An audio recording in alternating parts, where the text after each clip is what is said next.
Today is February 20th, 2003, and last week there were 163 reported cases of COVID-19 in Charlotte-Mecklenburg County.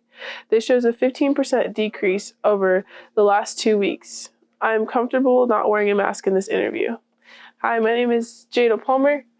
I am a 22-year-old Black female from Queens University. I was raised in Charlotte. I've lived here for 17 years. Right now I'm sitting in the study hall in my dorm. And some couches, wearing a shirt that I just got off of work. It's a blue P3 soccer shirt. All right. So where is home for you right now, and where were you before? Kind of giving your background. So home for me is in Charlotte. My family's from the north side of Charlotte, like if you're familiar with the NASCAR Speedway area. But I was born in South Florida, in Fort Lauderdale. Nice. How long were you in South Florida before coming here? I was only there for 5 years, so I started kindergarten here in Charlotte. Okay, gotcha. Mm-hmm. So you've been here for roughly like 15-ish years. Yeah, I think it'll be 17 this year. Nice. Mm-hmm. That's great. You like it here? I do, yeah. Are you planning on staying after college? I'll stay until I go to grad school because what I want to do is not in Charlotte, so I'll just go elsewhere. But it'll be a nice new experience, yeah. Nice. Okay, so describe your experience during the last 2 years and more of the COVID-19 pandemic. It's been really odd. I'd say, I couldn't put one word to it. It's been a lot of self-growth and just, understanding what life is like and how fragile it is, and just having a new appreciation for being able to breathe. Mm-hmm. Do you remember, the early days of the pandemic? What were you doing? Take us through, your day-to-day life, when you were in quarantine. Day-to-day life, I was at home, so it was my parents and my brother, all of us were at home together. We would just get up, and I guess at this point, at the very beginning, we were kind of off from school. There was a lot of asynchronous stuff. So I was just getting my work done as I felt like it. We were fighting over the bandwidth and the Wi-Fi because all of us were trying to be in meetings or in class and stuff like that. And then I would try and get outside at least once a day, or we would go on a family walk or something around the neighborhood. But yeah, that was pretty much it. So you said you had brothers. Do you have one, or do you have? I have one brother. Yeah, he's younger. Nice. Was it good getting to spend time with him, or was it a little nerve-wracking at times? I have 2 sisters, so I know it got nerve-wracking at times. No, yeah, it was good. It definitely tested our patience because, he would be in class and I would be in class, and we had to share the same office space, and so we kind of got into some arguments at times. But it honestly, getting to spend that much time together ended up growing us a lot closer than we thought we would have. Yeah. Do you feel that way about your whole family too? It was good to get to spend the time. How did your relationship evolve over COVID-19? Yeah, I think as a whole, we definitely got closer as one family unit. I feel like our family was always so busy that my brother would be with one parent and then I would be with another parent, and then we would switch off because we were going to different events, and we had we both played soccer. So we were all over the place. So all of us being together, we definitely had to learn more about each other's personalities and having more patience with one another. So I think that helped us grow closer in the long run. What about your distant family? Did you feel a strain with them at all from not being able to see them? Did you get to see them a lot? What was the relationship like with that? It was actually kind of funny. So towards the beginning, it was a little bit odd, especially with my grandparents, because we didn't want to see them in person. And they were a couple states away. But and my grandmother was starting to get pretty sick at the time. And so we wanted to see her, but we couldn't because we wanted to be careful. So that part was tough, but using FaceTime and talking like that, or trying to plan a family Zoom call with the whole extended family. We tried to do that a couple times, but not that much. Yeah. Zoom definitely is something that evolved. Yeah, definitely. We did a couple of those with my family as well, and it was chaotic and hilarious. Yes, it was insane. Mm-hmm. Mm-hmm. That's always good. So you said in your hand map activity that religion is very important to you. How did that look like going to church in the pandemic? How did practicing your religion look, and how did it change? It was very interesting because at this time, like a lot of churches were deciding whether or not they wanted to be online or in person, or if they wanted to add services. And then some people were upset with their church's decision to stay in person. And there was like mask versus no mask. But like my family we decided to stay home. And if we were going to go somewhere, we would wear a mask. And so if people didn't go along with that, then we just stayed home. And so we did a lot of church online. And it was a lot of discovering my faith for myself, which looking back was really helpful compared to where I am today. Is it like masses online, or what does church online exactly look like? So my church is pretty small, so it would just be like a small service online, and there would be like one person, like they would have worship in one place, and then we would all just watch. So yeah. Mm-hmm. So describe your experience going out in public at the height of the pandemic. You said you were kind of hesitant on if people were wearing masks or not. So what did it feel like wearing the mask to you, and the gloves and everything like that? Like, explain the going out experience. So for me and my fam, definitely full on mask. I don't think we did gloves, but my mom was very like particular. So like when we got home, you washed your hands, you went upstairs, changed your clothes, came back downstairs. And that's pretty much how it was, especially when the cases were really high. Yeah. So how has the pandemic changed your normal routine, if it has, from now? It's made me more aware of like how I interact with people when I'm sick, even if it's not COVID. Like just because you don't have COVID doesn't mean you should just be like interacting or like going out and doing whatever you want to do, because sickness is still sickness. And it makes me more aware of like washing my hands, like being more in tune with how my body feels and like how other people are around me. Because yeah, like COVID, obviously like you wear a mask for COVID, but like you can still wear a mask if you have a cold. Just being more mindful and more cognizant of how your life can affect the life of people around you. So what are some of the challenges that you have faced during the pandemic? You talked a little bit about it, but I would say one of the biggest ones was right after we got back from school. That's when when George Floyd, that incident happened, and then the Black Lives Matter movement ensued afterwards. And I'd say that was probably the hardest thing for me, just because like growing up, like I'm Black, like it was normal. But just seeing how other people responded to it, like on a national scale, and like how people were treating one another, and like even some of the conversations I had with friends who weren't Black, and realizing where they stood, and I kind of felt ostracized and isolated at times, just because like I couldn't go talk to someone just because I wanted to, because like we had to be safe and social distance, and then like everything on social media, what people were saying or but not saying, and people getting upset at people just for posting versus not posting.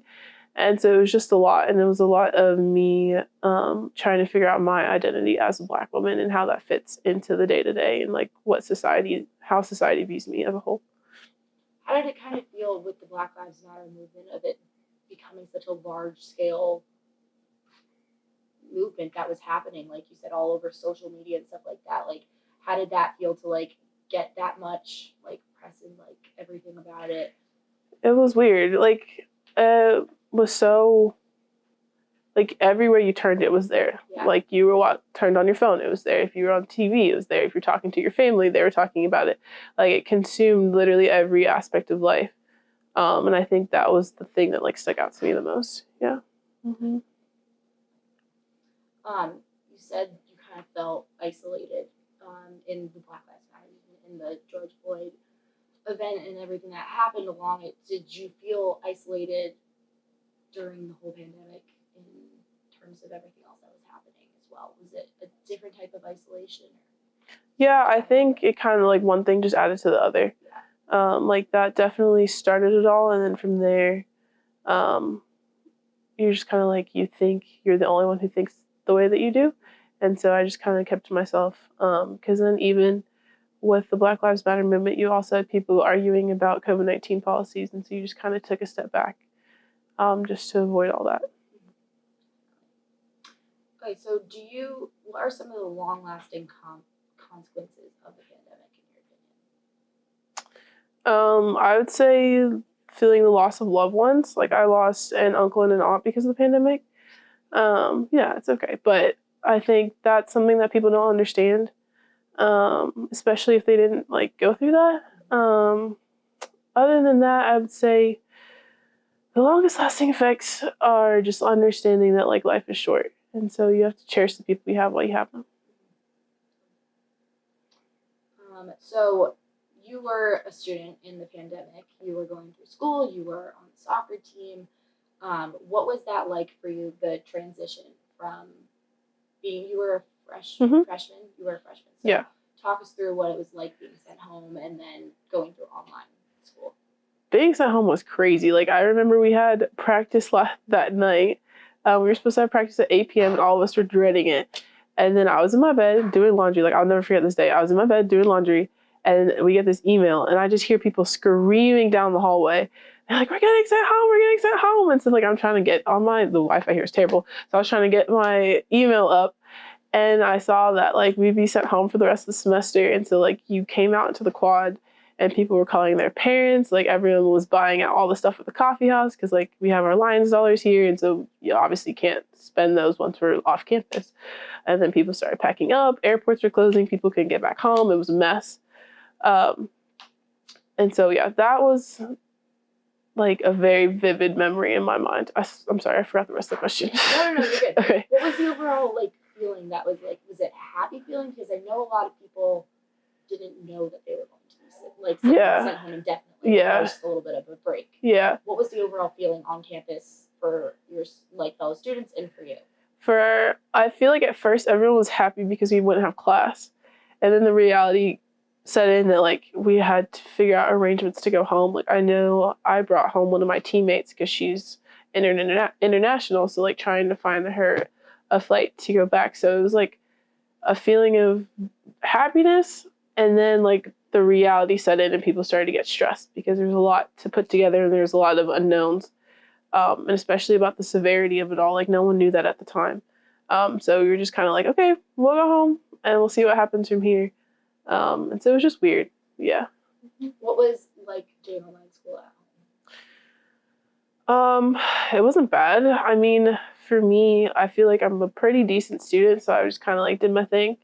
But it was definitely a lot of like learning on your own. Like as much as I love a good little Zoom lecture, I could not keep my attention for very long. And so it was a lot of learning things on my own. It was a lot of like at home, it was both my parents worked from home. And then my brother was also in school. And so it was a lot of like, please stop talking, I'm in class. Or like my mom would be like, I'm in a meeting, please stop talking. And so it would just be like some tiptoeing around the house. And then once everyone was off their computers for the day, like we could relax. But yeah, that's what it was like. How did that make you feel, all of it, other than frustrated? Yeah, I was about to say the biggest feeling was frustration. I definitely got to learn what it was like to just take control of my own education, and just roll with the punches. That's like being adaptable to things. What was it like? Like, what were your emotions when you found out that Queens was not opening up for the fall semester? Oh my Lord, that was weird. That was another weird thing. Oh my goodness, because our coach, like all of us are getting back. Like we're fall sports, so everyone's grinding over the summer. Like we got to get ready. We knew that the season was going to look different, but we didn't know that we weren't going to be there at all. And so like our coach sent us an email one morning and was like, can you come? Like, can we get a Zoom meeting together? And at this time we just got a new coach. So like none of us had met her in person. And so we were like, okay, this is a chance we're going to meet here. Like we're going to get together as a team and go. And then she's like, okay, we're not coming back and we don't have a season in the fall. And everyone was just kind of like silent and had blank stares at the screen because it felt like all of our work was in vain because like you, as an athlete, like you push yourself so hard to be in your peak shape to go into season. And so to feel like you did all that for nothing was really hard. So compare, once you did finally get back, and maybe your fall season, but like compare spring of 2021 to spring of 2022. Like how different was it? Spring 2021, that was fun. Looking back, all of us stayed on like the same floor in the same dorm. We stayed with some lacrosse girls, and it was just a neat experience in the sense that like we did get closer as a team. That was one of the positives that came out of the pandemic because we all lived together, and so we had no choice but to get along and to get to know one another really well. And then on the soccer side, that's one of the best seasons that we've had as a team and in the conference, and so that was really helpful. Besides the fact that we had to like deal with classes that were like hybrid and asynchronous and all that kind of stuff, and living in barn, but other than that, it was good. Yeah. So compare that to what 2022 looks 2022, that was I guess that was last year, so that was my first full year of college, I guess. So spring 2022, we also got a new coach again, and so that was a different experience, and just seeing how that coach responds to different challenges, like that she didn't know what our team went through over the past 2 years, going through another coaching change and dealing with the pandemic. So it was a lot of explaining to her why we were the way we were, because we had gone through a pandemic, we gone through 2 coaching changes. And so I think also spring 2022 felt really long just because that was the first time we had actually stayed in school for like almost a full calendar year. So yeah. Mm-hmm. How did all those coaching changes like go down with the team? Was it stressful? Was it good to get new perspective? Was it effective? The first one was necessary just because of the coaching staff, like the coach herself, she needed to leave. And so then coming in with the new coach, that was good. And our team had like the best 2 seasons we've had in program history. And then she left, and that was another like big loss that the team felt because we just started getting comfortable. Like my class had just kind of recovered from having our other coach, and so then having to go through that process again was really tough. And like you said, they bring different perspectives, and there's like pros and cons to each one. Like a lot of people are like, oh my gosh, I wish I could be you. Like I don't want my coach anymore. And like you say that, but the grass is not always greener when you go through all that change. Yeah. So in terms of the restrictions that were happening in say 2021 compared to 2022, what was the process of transitioning over time as restrictions and like recommendations had gone and come, like from school, from your team, from your coaching staff? Like how were those restrictions changing over time? So yeah, with the school when we first came back, it was like mask up everywhere, like even in our dorm, like from walking from our room to our bathroom, we were meant to have masks on. So that was quite interesting, especially since we all like knew each other and like lived together. We were wondering like why do we have to have our mask on in the dorm type thing, but it's understandable. And then we were masked up in the class, and then on the field we were masked in the weight room, and then our coach, it was like mask optional during training. So some of us were like wearing our mask on our arm while we were playing, and then we would take it off for take it off of our arm, put it on our face for like team huddles and stuff.